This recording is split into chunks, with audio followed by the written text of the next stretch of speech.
சந்தித்த முதல் தேர்தலிலேயே மக்களின் பேரன்பையும் பெருவாரியான பேராதரவையும் பெற்று மகத்தான வெற்றியை பதிவு செய்திருக்கும் மாண்புமிகு தமிழ்நாடு முதலமைச்சர் அவர்களின் தலைமையில் தமிழ்நாட்டின் வரலாற்றில் புதிய அத்தியாயம் படைக்கும் வகையில் மாண்புமிகு முதலமைச்சர் அவர்களின் முதல் சுதந்திர தின கொடியேற்ற விழா இங்கே நடைபெற்றுக் கொண்டிருக்கிறது. அனைவருக்கும் இனிய சுதந்திர தின நல்வாழ்த்துகள். சுதந்திரத்தின் பெருமையை போற்றும் இந்த புனித நாளில் வரலாறு மீண்டும் ஒரு புதிய அத்தியாயத்தை எழுத தயாராகிறது. ஆம், நாம் ஆவலுடன் எதிர்பார்த்து காத்து கொண்டிருந்த தருணம் தற்பொழுது நம் மாண்புமிகு தமிழ்நாடு முதலமைச்சர் அவர்கள் மூவர்ண கொடியை ஏற்றி வைத்து கொடி வணக்கம் செலுத்தி சிறப்பிப்பார்கள்.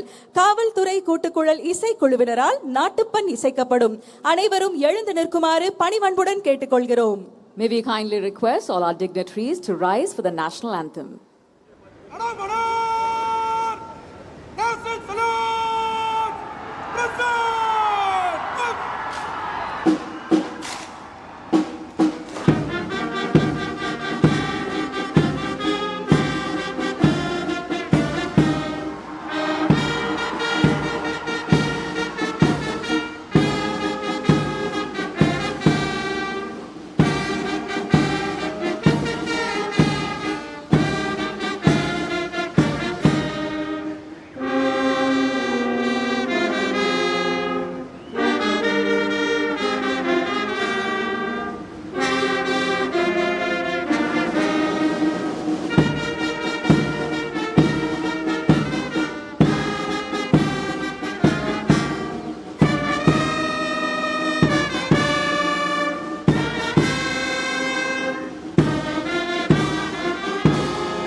தாயின் மணிக்கொடி பாரீர், அதை தாழ்ந்து பணிந்து புகழ்ந்திட வாரீர்.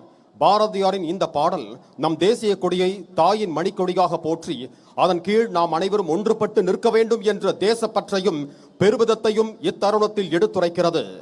இந்த சுதந்திர தின நன்னாளில் மாண்புமிகு தமிழ்நாடு முதலமைச்சர் அவர்களை சுதந்திர தின விழா பேருரையாற்ற பணிவன்புடன் அழைக்கிறேன்.